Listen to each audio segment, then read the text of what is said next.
આવો ગ્રામ સભામાં ઠરાવ પસાર કરાવો. કંઈ પણ ખામી આપણને કોઈ પણ જગ્યાએ દેખાય, આપણે માત્ર તંત્ર પદાધિકારી આપણે આપણો ધર્મ ક્યાં બચાવ્યો છે? એના વગર મિત્રો લોકશાહી આપણને જે સત્તા આપીને ગઈ છે એ સફળ નહીં થાય.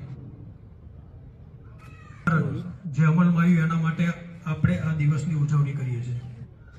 બંધારણમાં આમ બધા વાતો કરતા હોય ને એટલે દિવસની ઉજવણી કરવી એ ખરા અર્થમાં સાર્થક બને એમ છે.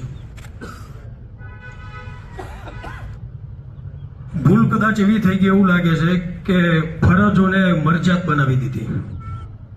મૂળભૂત ફરજો ક્યારે તો સાર્થક બનશે, બાકી તો ખોખલી બની રહી જવાની છે. ગણતંત્ર, પ્રજાસત્તાક દિન લોકોનું તંત્ર છે,